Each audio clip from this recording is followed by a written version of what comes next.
സംസ്ഥാന ന്യൂനപക്ഷ commission sitting Tirur rest ഹൌസിൽ നടന്നു. Commission chairman advocate A Rasheed പരാതികൾ പരിഗണിച്ചു.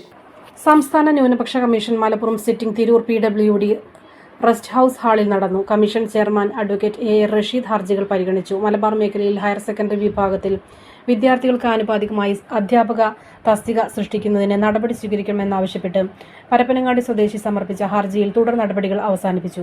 നിലവിലുള്ള അധ്യാപകരുടെ പുനഃക്രമീകരണം സംബന്ധിച്ചും തസ്തികകൾ വിന്യസിക്കുന്നത് സംബന്ധിച്ചും സർക്കാർ പരിശോധന നടത്തിവരികയാണെന്ന പൊതുവിദ്യാഭ്യാസ വകുപ്പ് സെക്രട്ടറിയുടെ റിപ്പോർട്ടിന്റെ അടിസ്ഥാനത്തിലാണ് തുടർ നടപടികൾ അവസാനിപ്പിച്ചത്.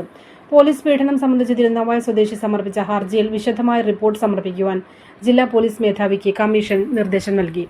സർവീസ് ആനുകൂല്യം ലഭ്യമാക്കുന്നത് സംബന്ധിച്ച് KSRTCയിൽ നിന്ന് വിരമിച്ച കോഡൂർ സ്വദേശി സമർപ്പിച്ച ഹർജിയിൽ നടപടി കൈക്കൊള്ളുമെന്ന് KSRTC അധികൃതർ കമ്മീഷനെ അറിയിച്ചു. റിട്ടയർമെന്റ് ആനുകൂല്യങ്ങൾ മുൻഗണനാക്രമത്തിൽ നൽകി വരികയാണെന്നും ഹർജിക്കാരന്റെ ആനുകൂല്യങ്ങൾ താമസം കൂടാതെ ലഭ്യമാക്കുമെന്നും KSRTC അധികൃതർ കമ്മീഷനെ അറിയിച്ചു. 97 46 51 51 33 എന്ന നമ്പറിൽ വാട്സപ്പിലൂടെയും പരാതി സ്വീകരിക്കുമെന്ന് സംസ്ഥാന ന്യൂനപക്ഷ കമ്മീഷൻ ചെയർമാൻ അറിയിച്ചു. Sahara golden diamonds, Kottappadi, Malappuram. Phone 9744 912 916.